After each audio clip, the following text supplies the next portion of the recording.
Hello everyone. सो एक और high growth company का रिजल्ट आया Q1 का, EFC लिमिटेड। कल इसका रिजल्ट आया, कॉन कॉल भी हुआ, लेकिन इनका डिटेल कॉन कॉल एनालिसिस अलग से करेंगे। अभी हम फोकस करेंगे नंबर्स कैसे आए हैं एंड यहाँ से कैसा आउटलुक, कैसी अपॉर्चुनिटी लगती है इस बिजनेस का। सो EFC लिमिटेड का बिजनेस मॉडल अगर हम समझे तो कोवर्किंग स्पेस के अंदर ये कंपनी वर्क करती है। ऑफिस जो है वो सबसे बड़ा प्लेयर है इस इंडस्ट्री का। अभी कुछ टाइम पहले एक कंपनी का आईपीओ आया था, अभी करंटली एक और कंपनी का आईपीओ चल रहा है। तो ग्रेजुअली हम देख रहे हैं कि नंबर ऑफ कंपनीज जो है सेक्टर में वो इंक्रीज होती जा रही है। ये हमारे लिए भी अच्छा है बिकॉज और इनसाइट मिलेगा हमको इंडस्ट्री के बारे में, प्लस कल को चल के और नंबर ऑफ अपॉर्चुनिटीज भी मिल सकती है। तो इन कंपनीज का रेवेन्यू मॉडल क्या होता है? सो कोवर्किंग जो कंपनी होती है वो एक प्रॉपर्टी को रेंट पे या लीज पे लेती है। ईएफसी के केस में ये कुछ प्रॉपर्टीज को ओन भी करती है, इन्होंने प्रॉपर्टी पूरा एक्वायर किया हुआ है। लेकिन इन जनरल अगर आप समझो तो ये एक प्रॉपर्टी को लीज पे लेती है। देन उस प्रॉपर्टी को इस तरीके से डिजाइन किया जाता है कि वहां पे बहुत सारी कंपनीज, बहुत सारे बिजनेसेस जो हैं वो अपना एक छोटा छोटा वर्क स्पेस वहां पे सेटअप कर सकते हैं। तो under one roof, rather than कि आपने एक ही कंपनी को पूरा स्पेस दे दिया रेंट पे, आप इस तरीके से उसको डिजाइन करते हो कि कोई स्टार्टअप है, कोई एसएमई है, कोई फ्रीलांसर है, कोई बड़ी ऑर्गेनाइजेशन भी है जो अपनी छोटी टीम वहां पे सेट करना चाहती है किसी पर्टिकुलर प्रोजेक्ट के लिए। सो उस तरीके से आप उस एक प्रीमाइस को इस तरीके से डिजाइन करते हो। तो ये आपका हो गया पूरा कोवर्किंग का मॉडल। रेंटिंग इनकम इनका मेन इनकम होता है यहाँ से। अब ये अगर आप पूरा वैल्यू चेन समझो तो इसमें ओनर, जो ऑनर है उस प्रॉपर्टी का, उसको भी बेनिफिट है। बिकॉज मतलब अगर ये जो को वर्किंग कंपनी अगर ये ना हो, इसको आप अगर पिक्चर से एक्सक्लूड कर दो, तो उस ऑनर को खुद से ये सारी चीजें करनी पड़ रही है। और सबसे बड़ा रिस्क क्या है उसके लिए कि कंसंट्रेशन रिस्क, मतलब उसने पूरी प्रॉपर्टी एक ही टीनेंट को दिया हुआ है रेंट पे। कल को अगर वो टीनेंट लेफ्ट करता है तो बहुत लंबे टाइम तक उसका जो प्रॉपर्टी है वो अनयूटिलाइज रह सकता है। दूसरे एंगल से उस टीनेंट को डे टू डे बेसिस पे जो भी उस प्रॉपर्टी में प्रॉब्लम हो रही है, ये सारा कुछ जो इश्यूज है ये सब डायरेक्टली ऑनर को सॉल्व करना पड़ रहा है। और जो ईल्ड है वो भी काफी कम होता है रेंटिंग के अंदर, प्लस उसकी जो इन्वॉल्वमेंट है, जो उसका डे टू डे हेडेक है ऑनर का, वो काफी ज्यादा होता है। लेकिन यहाँ पे क्या है, ऑनर के पॉइंट ऑफ व्यू से अगर आप सोचो सोचो तो उसको जो डायरेक्ट कॉन्टैक्ट करना है वो इस को वर्किंग वाली कंपनी से करना है, जिसको हम ऑपरेटर बोलते हैं इस पूरे वैल्यू चेन में। बिकॉज इनका इनका काम है वो डे टू डे चीजें मैनेज करना कि प्रॉपर्टी में क्या वेयर एंड टेयर हो रहा है, फर्नीचर फिटिंग में कुछ चीजें चेंजेस करानी है, क्लाइंट को कहीं पे कुछ प्रॉब्लम आ रहा है, इलेक्ट्रिसिटी का प्रॉब्लम है, वाटर का प्रॉब्लम है, डे टू डे जो भी मेंटेनेंस होता है, ये सारा हेडेक इस ऑपरेटर का है। तो ऑनर के पॉइंट ऑफ व्यू से भी ये काफी ज्यादा बेनिफिशियल हो गया। और जो इनके टीनेंट्स हैं, जो इनके क्लाइंट्स हैं, उनके लिए भी बहुत ज्यादा बेनिफिशियल है। बिकॉज अगर आप बड़ी ऑर्गेनाइजेशन के पॉइंट ऑफ व्यू से भी सोचो, तो अगर कल को वो भी किसी सिटी के अंदर कोई अपना नया प्रोडक्ट लॉन्च कर रही है या कहीं पे एक्सपेंशन वगैरह कर रही है, तो रादर देन कि वो अपना फिक्स कॉस्ट इंक्रीज कर ले एक बड़ा सा इंफ्रा वगैरह सेटअप करके, उनके लिए ये बहुत बेनिफिशियल है कि एक छोटा सा वर्किंग स्पेस उन्होंने ले लिया, कुछ टीम वहां पे सेटअप कर दी, एंड देन ग्रेजुअली जैसे जैसे बिजनेस ग्रो करता जा रहा है वैसे वैसे सेम उसी स्पेस के अंदर वो अपना और ज्यादा स्पेस बढ़ा सकते हैं, और ज्यादा टीम का साइज इंक्रीज कर सकते हैं। और अगर आप स्टार्टअप के कल्चर से देखो, एसएमई के पॉइंट ऑफ व्यू से देखो, या फ्रीलांसर्स जो होते हैं उनके पॉइंट ऑफ व्यू से देखो, सो उनका भी सबसे बड़ा प्रॉब्लम होता है कि कल को अगर क्लाइंट मीटिंग के लिए आ रहा है तो उसके लिए एक हमको अच्छा ऑफिस लेना पड़ेगा, जो अगेन जो जब बिजनेस स्टार्ट होता है तो सबसे बड़ा एक्सपेंस है उनके लिए वो। तो ये जो कोवर्किंग मॉडल है ये उनको भी सूट करता है। बिकॉज आपने छोटे से एक्सपेंस में आप 10,000 15,000 महीने का रेंट देते हो, और आपको एक बढ़िया सी बिल्डिंग में एक फर्स्ट क्लास एसी वगैरह के साथ में आप क्लाइंट से मीटिंग कर सकते हो, तो आपका भी इंप्रेशन अच्छा बनता है। सो हर पूरा वैल्यू चेन अगर आप समझोगे तो हर एक मतलब जो भी प्लेयर इसमें इन्वॉल्व है सबका काफी ज्यादा बेनिफिशियल है। इसीलिए बहुत high double digit growth expected है इंडिया के अंदर। ऑलमोस्ट 15-20% से ये इंडस्ट्री ग्रो कर रही है ऑलरेडी, एंड नेक्स्ट 5-7 ईयर्स में भी सेम पेस पे ग्रो करने का एक्सपेक्टेड है पूरी इंडस्ट्री का। सो ईएफसी का सबसे मेन बिजनेस तो यही है, कोवर्किंग का। लेकिन आई मीन ये जो बिजनेस मॉडल है ये पूरा आपका फॉरवर्ड और बैकवर्ड इंटीग्रेशन का है। यानी इस वैल्यू चेन में जितनी ज्यादा सर्विसेज आप ऐड कर सकते हो, उतना ज्यादा आपका कंट्रोल जो है अपने क्लाइंट के ऊपर वो बढ़ जाएगा, क्लाइंट स्टिकीनेस आपका बढ़ जाएगा। इसी को देखते हुए ईएफसी ने क्या किया कि इनका कहना है कि हमारे पास में, क्योंकि हमने इतने इतने ईयर से ये सारा डिजाइनिंग इंटीरियर वगैरह का काम किया है, तो हमको ये नॉलेज है कि हर एक पर्टिकुलर इंडस्ट्री के अकॉर्डिंग किस तरीके का ऑफिस सेटअप करना है। फॉर एग्जाम्पल आईटी कंपनी है तो उसको किस तरीके का इंटीरियर चाहिए होता है, कैसा डिजाइन उनको चाहिए होता है। कोई फाइनेंशियल सेक्टर की कंपनी है तो उसको कैसा डिजाइन, कैसा इंटीरियर चाहिए। इसीलिए इन्होंने एक और डिवीजन सेटअप किया अपना, डिजाइन एंड बिल्ड वाला। यानी मेन बिजनेस है कोवर्किंग का, उसके साथ में एक और इन्होंने ऐड किया डिजाइन एंड बिल्ड। अब डिजाइन एंड बिल्ड में कंपनी क्या करती है, एक तो खुद के ऑफिसेज जो इनके होते हैं उसका भी डिजाइनिंग वगैरह कंपनी खुद करती है, फर्नीचर फिटिंग वगैरह। बिकॉज बहुत सारे प्रॉपर्टीज में ये कंपनी अपने ऑनर से ये नेगोशिएट करती है कि आप फर्नीचर फिट आउट करके दो हमको, तो इनका कैपेक्स बच जाता है। हाँ, उसके अगेंस्ट में जो रेंटल एक्सपेंस है इनका वो थोड़ा सा जरूर इंक्रीज हो जाता है, लेकिन खुद से जो कंपनी कैपेक्स करती वो बच जाता है। और दूसरी साइड पे जो इनका एक और डिवीजन है उससे इनको बिजनेस भी जनरेट हो जाता है।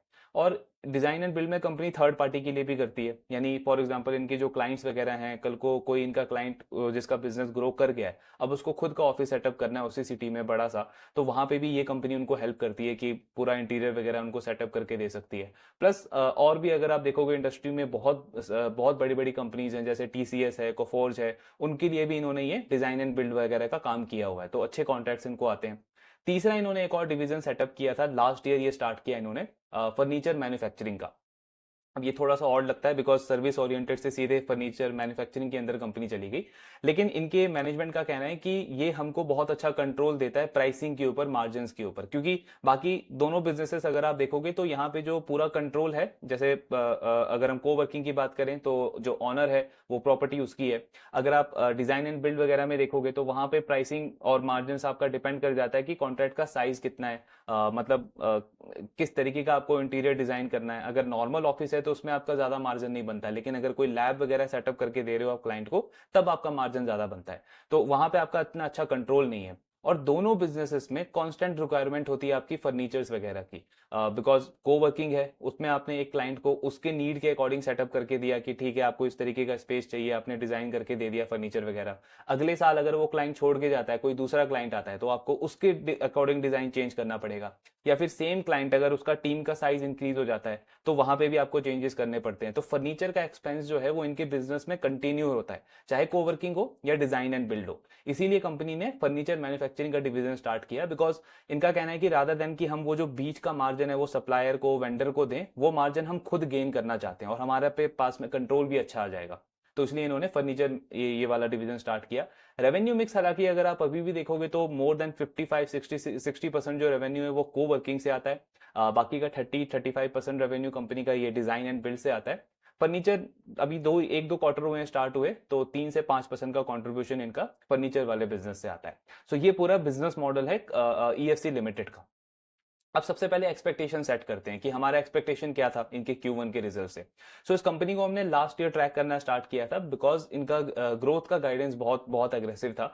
100% का ग्रोथ ये टारगेट कर रहे थे टॉप लाइन में, ऑपरेटिंग लेवरेज कंपनी को मिल रहा था, और स्टॉक का वैल्यूएशन काफी लुक्रेटिव था, लो पी, अराउंड 15-20 का पी था इनका, तो एक अच्छा री रेटिंग की अपॉर्चुनिटी थी। ऑन ट्रैक गई कंपनी, लेकिन Q3 में अगर आप देखोगे तो इन्होंने गाइडेंस को बहुत बड़े मार्जिन से मिस किया। अराउंड 3% के आसपास का ग्रोथ था, और एक वन ऑफ अगर आप एक्सक्लूड कर दो उसके बाद भी ग्रोथ सिर्फ 30-35% का था। उससे भी बड़ा नेगेटिव क्या था कि मैनेजमेंट ने कॉन कॉल में मतलब ये अपने कॉन कॉल की कमेंट्री में बोला कि वो जो हमने 100% का जो ग्रोथ गाइडेंस दिया था वो इंटरनल टारगेट था हमारे लिए, हमारा एस्पिरेशन था, मार्केट का या इन्वेस्टर्स कम्युनिटी को इस तरीके का गाइडेंस नहीं था। तो ये थोड़ा सा और नेगेटिव लगता है, बिकॉज उस टाइम पे मैनेजमेंट ने इस चीज को क्लैरिफाई नहीं किया था। और आप देखोगे स्टॉक में भी बहुत बहुत सीरियस करेक्शन आया उसके बाद, ऑलमोस्ट आधा हो गया था स्टॉक वहां से। ये सेम केस जो हमने स्काई गोल्ड के केस में डिस्कस किया था, कि स्काई गोल्ड के केस में ऐसा कुछ भी नहीं है जहां पे मार्केट में इस तरीके की बातें चल रही हैं कि ग्रोथ 100 से 56% हो गया, बिकॉज उनकी मैनेजमेंट ने कहीं पे भी नहीं बोला कि हमारा ग्रोथ 80-90 या 100% रहने वाला है। 3 साल से सबको पता है, 2-3 साल से, कि इनका ग्रोथ का कैगर का टारगेट है 60-50% के आसपास का।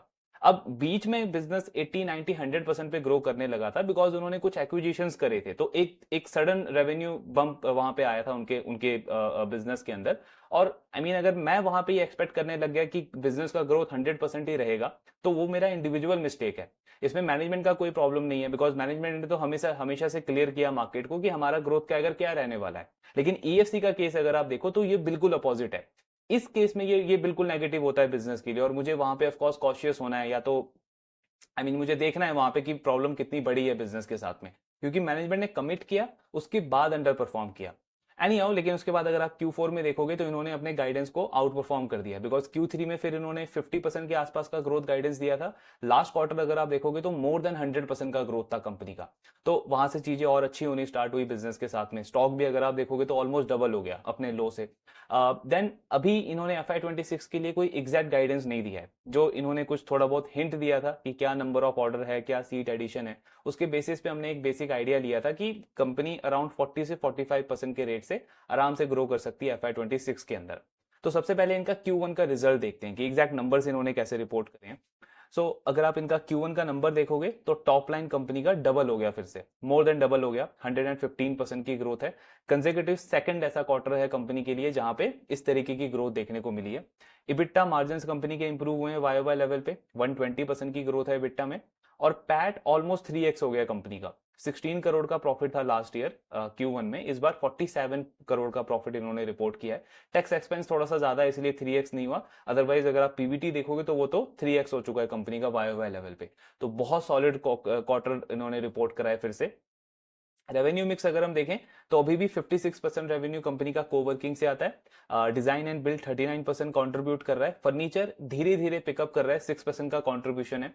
और प्रॉफिटेबिलिटी में सबसे ज्यादा कंट्रीब्यूशन है इनका कोवर्किंग का, बिकॉज ये पुराना बिजनेस है, स्केल अप आ चुका है इसके अंदर, मेच्योर हो चुके हैं काफी सारे सेंटर्स, प्रॉफिटेबिलिटी बढ़ चुकी है उनकी। तो 64% इसका कंट्रीब्यूशन है, 34% इनका डिजाइन एंड बिल्ड। और फर्नीचर वाला जबकि अभी 1-2 क्वार्टर ही हुए हैं, लेकिन पीबीटी में प्रॉफिटेबिलिटी में 2-3% का कंट्रीब्यूशन इसका भी आने लग गया, यानी मार्जिन वगैरह कंपनी के अच्छे आ रहे हैं इस फर्नीचर वाले बिजनेस से। सीट एडिशन की अगर हम बात करें तो इनका टारगेट था कि पूरे साल में हम 20 से 25,000 सीट ऐड करेंगे। Q4 तक इनका टोटल नंबर ऑफ सीट था 60,000। अभी टोटल सीट्स कितने ऐड किए? 3,000 के आसपास। Q1 में 63,000 है। वैसे भी इस बिजनेस पे आप देखोगे तो ज्यादा जो सीट एडिशन होता है वो H2 में होता है, Q3 एंड Q4 में। उसमें ज्यादा नंबर ऑफ रेवेन्यू भी आता है, प्रॉफिटेबिलिटी भी ज्यादा अच्छी होती है। सो Q1 Q2 generally in companies के लिए थोड़ा सा वीक होता है एक फाइनेंशियल ईयर के लिए। देन टोटल सीट्स हैं इनके 63,000, लेकिन ऑपरेशनल कितने हैं? 58,000, बिकॉज बाकी के ये जो 4,500 हैं ये अभी अंडर फिट आउट है, मतलब अंडर कंस्ट्रक्शन आप इनको बोल सकते हो। इनमें फर्नीचर फिटिंग्स वगैरह का काम चल रहा है। और इस 58,000 के सीट के ऊपर कितने सीट्स टोटल कंपनी की ऑक्यूपाइड है? 53,000 सीट ऑक्यूपाइड है, यानी ऑक्यूपेंसी अगर आप निकालोगे कंपनी की तो फिर से 90% है। जब से हम इस बिजनेस को ट्रैक कर रहे हैं ऑक्यूपेंसी इन्होंने 90% हर एक क्वार्टर में मेंटेन करके रखी है। और मैनेजमेंट का बहुत की फोकस रहता है इनकी ऑक्यूपेंसी के ऊपर, बिकॉज इनका कहना है कि अगर आप इनका एवरेज रेंट देखोगे पर सीट तो वो 6,500 से 7,500 है। सो मैनेजमेंट कह रहा है कि हम इसको किसी भी केस में सडनली 9,000 10,000 लेके नहीं जाना चाहते। क्यों? बिकॉज उससे क्या होगा कि मेरा ऑक्यूपेंसी का नंबर जो है ना वो 90% से एकदम से 60-70% ड्रॉप कर जाएगा। और इस इंडस्ट्री में एक नंबर होता है एवरेज सीट पर एवरेज रेवेन्यू पर सीट पर ईयर। सो वो वाला जो नंबर है वो मेरा ड्रॉप कर जाएगा, क्योंकि बहुत सारे हमारे पास ऐसे क्लाइंट्स आते हैं जो जिन्होंने नया बिजनेस स्टार्ट किया है, एसएमई है, फ्रीलांसर्स हैं। सो उनको प्राइसिंग का प्रॉब्लम होता है बाकी क्लाइंट से, उसके बाद वो हमारे पास आते हैं। वही जो हमने डिस्कस किया कि क्लाइंट से मिलना है या छोटा बिजनेस है, फिक्स कॉस्ट वो मेंटेन नहीं कर सकते, तो 7-8 हजार में 10 हजार में अगर उनको एक बढ़िया सी बिल्डिंग में एक अच्छा ऑफिस वगैरह मिल जाता है तो उनके लिए वो एक बहुत वैल्यू ऐड करता है। इसीलिए कंपनी का फोकस है कि ऑक्यूपेंसी को मेंटेन रखना है। रेंट इंक्रीज होगा लेकिन ग्रेजुअल इंक्रीज वो देख रहे हैं। जैसे पहले 55 से 6,500 था, अब 6,500 से 7,500 के बीच में है। सो कंपनी उसको धीरे धीरे इंक्रीज करने को देख रही है। देन ये कुछ बहुत बड़े अपडेट्स हैं इनके इस क्वार्टर में। तो एक तो जो आपका पासपोर्ट सेवा केंद्र है, पहले भी इनको मिला था ये ऑर्डर, 2 और ऑर्डर मिले इनको हैदराबाद के अंदर पासपोर्ट सेवा केंद्र के, मतलब इनका ऑफिस डिजाइन करना है उनको। गवर्नमेंट ऑर्डर है of course. So interior design and build वाले डिवीजन में इनको ये 2 नए ऑर्डर आए हैं। इसके बाद इन्होंने एक जो अभी हमने देखा 3,000 सीट्स इन्होंने और ऐड करे हैं, जो आने वाले क्वार्टर्स में ऑपरेशन होंगे, उनसे रेवेन्यू आना स्टार्ट होगा। देन हमने लास्ट क्वार्टर में डिस्कस किया था कि फर्नीचर वाले बिजनेस में इन्होंने मिडिल ईस्ट में अपॉर्चुनिटीज एक्सप्लोर करना स्टार्ट किया है। और इनको इस क्वार्टर में एक बड़ा ऑर्डर मिल गया है, सऊदी अरेबिया के 7 स्टार होटल से एक फर्नीचर का बड़ा ऑर्डर मिला है। कंपनी जो है वो सिर्फ ऑफिस के लिए फर्नीचर नहीं बनाती है, इनका टारगेट है कि जो हॉस्पिटैलिटी इंडस्ट्री है, एजुकेशन इंडस्ट्री है, उनको भी हम टैप करेंगे। क्यों? बिकॉज कल को अगर फॉर एग्जाम्पल अगर इकोनॉमी में थोड़ा सा स्लो डाउन आता है तो ये जो डाइवर्सिफिकेशन है, ये जो यूनिकनेस है हमारे मॉडल में, वो हमको एक तरीके से स्ट्रेंथ प्रोवाइड करेगा, मतलब हमारे बिजनेस में इतना बड़ा फॉल नहीं आएगा। तो इसीलिए कंपनी अभी से हॉस्पिटैलिटी इंडस्ट्री को भी टैप कर रही है। सो ये इनको एक बड़ा ऑर्डर मिला है वहां से। देन फिट आउट कॉन्ट्रैक्ट के अंदर, यानी डिजाइन एंड बिल्ड वाले बिजनेस के अंदर 100 करोड़ का एक और ऑर्डर मिला है कंपनी को, जो इनको नेक्स्ट 90 डेज के अंदर कंप्लीट करना है, यानी कि ये जो क्वार्टर अभी चल रहा है जुलाई से सितंबर का, उसमें ये 100 करोड़ का रेवेन्यू तो कंपनी का इसी से आ जाएगा, इस वाले ऑर्डर से आ जाएगा। प्लस कंपनी ने कोवर्किंग के अंदर एक प्रॉपर्टी भी परचेज करी है पुणे के अंदर, पहले भी इन्होंने किया था लास्ट ईयर, अभी एक और प्रॉपर्टी इन्होंने परचेज करी है। बिकॉज मैनेजमेंट का कहना है कि हमारा आई मीन वो तो एसेट लाइट मॉडल तो होना ही चाहिए, लेकिन हर 2-3 ईयर्स में हमारा ये मानना है कि जब हम बैलेंस शीट को देखें तो कुछ हमने वैल्यू एसेट भी क्रिएट किए होने चाहिए। तो जहां पे इनको ऐसी प्रॉपर्टी दिखती है जिसका वैल्यू काफी कम है और आगे चल के वैल्यू अनलॉक हो सकती है, तो उसको कंपनी एक्वायर कर लेती है टाइम टू टाइम। सो ये कुछ बड़े अपडेट्स हैं। देन इसके बाद में आप एक दो चीजें देखोगे, जैसे इनका प्रेजेंस अगर हम देखें तो मेनली ये कंपनी इंडिया के टॉप 9 सिटीज मेट्रो सिटीज पे ही फोकस करती है। मैनेजमेंट ने क्लियरली बोला है कि अभी टायर 2 सिटीज में एक्सपैंड करने का कोई हमारा मतलब टारगेट नहीं है। इसके बिल्कुल अपोजिट में जो इंडस्ट्री का लीडर है ऑफिस, उसको अगर आप देखोगे तो वो ऑलमोस्ट 23-24% से एक्सपैंड कर रहा है टायर 2 सिटीज के अंदर। बिकॉज उनका कहना है कि इंडिया का जो अगला ग्रोथ आएगा हमारी इकोनॉमी के अंदर वो टायर 2 सिटीज से है। तो उनका स्ट्रेटेजी अलग है, लेकिन ये बिल्कुल फोकस कर रहे हैं टॉप 9 सिटीज के अंदर। और तो बाकी यही है, ये इनके कुछ क्लाइंट्स है जो इन्होंने इस क्वार्टर में ऐड करे हैं, काफी मार्की क्लाइंट्स है एक्चुअली में। आप देखोगे जैसे इकरा को इन्होंने ऑनबोर्ड करा है, हिताची को इन्होंने ऑनबोर्ड करा है, और भी पहले से भी काफी बड़े बड़े क्लाइंट्स इनके साथ में है। महिंद्रा है, बजाज फिनसर्व है, फ्लिपकार्ट है, गोदरेज है, टेक महिंद्रा है। सो काफी बड़े बड़े क्लाइंट्स को कंपनी सर्विस करती है, केटर करती है। और डिजाइन एंड बिल्ड में जैसे हमने पहले डिस्कस किया, टीसीएस वगैरह को, फोर्ज वगैरह को जो इन्होंने सर्विस दी है, वो एक तरीके से हमको ये शो करता है कि इनका जो वो स्किल सेट है उसकी काफी क्रेडिबिलिटी है मार्केट में। कॉन्स्टेंटली इनको काफी बड़े ऑर्डर्स आ रहे हैं उस पर्टिकुलर सेगमेंट के अंदर। तो ये ओवरऑल नंबर्स थे कंपनी के, अच्छे नंबर्स इन्होंने रिपोर्ट करे हैं फिर से। अब कॉनकॉल की अगर हम बात करें तो कॉनकॉल आई मीन कुछ खास हुआ नहीं है। एक तो काफी छोटा कॉनकॉल था, हार्डली हाफ एन आवर का कॉनकॉल था कंपनी का। मैं एक्चुअली क्यू में ही वेट करता रह गया, कॉनकॉल एंड हो गया, मतलब अपॉर्चुनिटी मिली नहीं कि कुछ क्वेश्चंस वगैरह पूछे मैनेजमेंट से। और किसी ने भी मतलब वहां पे ग्रोथ का क्या टारगेट है FY26 के लिए, इसके रिलेटेड भी कुछ मतलब क्वेरी वगैरह आया नहीं किसी की भी तरफ से। तो जो कॉनकॉल है उसको डिटेल में डिस्कस करेंगे। मेनली अगर आप यहां से समझो तो इन्होंने सीट एडिशन का टारगेट तो सेम रखा है। इनको पूछा था कि क्या सीट एडिशन आप बढ़ाना चाहते हो 20-25 हजार से FY27 में, क्या 30,000-35,000 कंपनी देख रही है। सो अभी के लिए इन्होंने 20 से 25,000 का ही टारगेट रखा है, यानी 60,000 अभी है। By the end of FY26 85-80,000 के आसपास हो जाएगा। तो आपका 34 से 40% का जो एक्सपेंशन रेट है वो आपका सीट एडिशन का होगा। डिजाइन एंड बिल्ड वाले बिजनेस को लेकर के मैनेजमेंट बहुत कॉन्फिडेंट है। मतलब इन्होंने पहले ही बोला था कि ये वाला सेगमेंट हमारे लिए 60 से 70% पे ग्रो करेगा। Q1 में अगर आप इनका ये मतलब वर्टिकल वाइज अगर आप इनका ग्रोथ देखोगे, सेगमेंट वाइज अगर आप इनका ग्रोथ देखोगे, सो जस्ट सेकेंड, हाँ, तो अगर आप इनका Q1 में ये सेगमेंट वाइज रेवेन्यू देखोगे तो ये जो डिजाइन एंड बिल्ड वाला बिजनेस है इसका 140% का ग्रोथ है। पूरे साल का इन्होंने गाइडेंस दिया है 60 से 70%।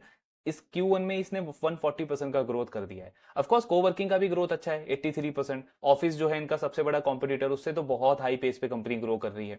फर्नीचर वाला लास्ट ईयर नहीं था, लेकिन क्वार्टर ऑन क्वार्टर ग्रोथ देखो इसका भी अच्छा चल रहा है 68%। इसका मतलब क्या है कि धीरे धीरे मंथ ऑन मंथ इसका भी जो यूटिलाइजेशन का लेवल है वो इंप्रूव होता जा रहा है। बट वही है कि कॉनकॉल इतना छोटा था कि वो टाइम मिला नहीं कि एग्जैक्टली हम पूछे मैनेजमेंट से कि करंट यूटिलाइजेशन कितना चल रहा है, Q2 तक कितना हो जाएगा, Q3 Q4 तक कितना हो जाएगा। सो वो सारा अपॉर्चुनिटी मिला नहीं। बट ओवरऑल नंबर्स इन्होंने अच्छे रिपोर्ट करे हैं हर एक सेगमेंट के अंदर। ऐसा नहीं कि एक सेगमेंट ही अच्छा कर रहा है और वही ग्रोथ को ड्राइव कर रहा है। तो furniture sorry design and build को लेकर के काफी बुलिश थे। इन्होंने 60-70% का गाइडेंस दिया था। और मैनेजमेंट का अभी ऑर्डर बुक अगर आप देखोगे ना तो 250 करोड़ का है, जिसमें से 100 करोड़ का ऑर्डर तो उनको इसी क्वार्टर में एग्जीक्यूट करना है। तो मतलब ये बिजनेस आराम से इस फाइनेंशियल ईयर के अंदर भी डबल कर सकता है कंपनी के लिए। कोवर्किंग ऑलरेडी फर्स्ट क्वार्टर में 83% से ग्रो करके है, एंड बहुत हाई चांस है कि इसमें भी 40-50% का ग्रोथ रहेगा। जो हमारा पहला एस्टिमेशन था, हमने एस्टिमेट किया था कि अराउंड 900 से 950 करोड़ के बीच में कंपनी का फुल ईयर रेवेन्यू रहेगा, मतलब 40 से 45%। अब अगर मैं बहुत एक्सट्रीम कंजर्वेटिव भी हूं तो भी 1000 करोड़ या 1000 करोड़ से 50 करोड़ के बीच में कंपनी का रेवेन्यू आना चाहिए फुल ईयर FY26 में। बिकॉज Q1 वीक क्वार्टर होता है इस कंपनी के लिए, और उसका स्टार्ट इतना अच्छा हुआ है तो उसका मतलब आने वाले क्वार्टर्स में तो आपका ये और रैंप अप होना चाहिए और यूटिलाइजेशन भी बढ़ना चाहिए फर्नीचर वाले बिजनेस का, जिसका अभी अगर आप देखोगे तो 12-13 करोड़ रेवेन्यू है, 23 करोड़ का ऑर्डर बुक है फर्नीचर बिजनेस का, और एक्सपोर्ट का भी ऑर्डर मिल गया उसको बहुत। तो चीजें ओवरऑल काफी अच्छी चल रही हैं। ऑपरेटिंग लिवरेज इनको काफी सॉलिड मिल रहा है। अगर आप इनका बोरिंग लेवल देखोगे तो काफी कम है। मैनेजमेंट ने बोला है कि हमारे पास पूरा स्कोप है कि आगे चल के डेट को हम और इंक्रीज कर सकते हैं। और कोई फंड रेजिंग का इनका अभी नियर टर्म में प्लान नहीं है। तो ये ओवरऑल चीजें काफी अच्छी लग रही है। कैश फ्लो इनका काफी अच्छे पेस पे ग्रो करा है FY 25 में भी, FY 24 में भी। सो डील तो अभी भी बहुत लुक्रेटिव लगती है। आई मीन करंट पी देखोगे आप स्टॉक का तो 26-27 है, और फॉरवर्ड पी अगर मैं कितना भी कंजर्वेटिव होके देखूं तो भी 18-20 के आसपास आता है। सो बिजनेस ग्रोथ 50-60-70% जो भी हम एक्सपेक्ट करें, और अर्निंग ग्रोथ उसके ऊपर से उससे ज्यादा ही रहेगा बिकॉज ऑपरेटिंग लेवरेज मिल रहा है कंपनी को। तो फॉरवर्ड पी 18-20 का है, तो एक बहुत सॉलिड कैंडिडेट है री रेटिंग का। ऑलरेडी स्टॉक अपने बॉटम से डबल हो चुका है, लेकिन अगर आप वैल्यूएशन वाइज देखोगे तो वो अभी भी लुक्रेटिव है।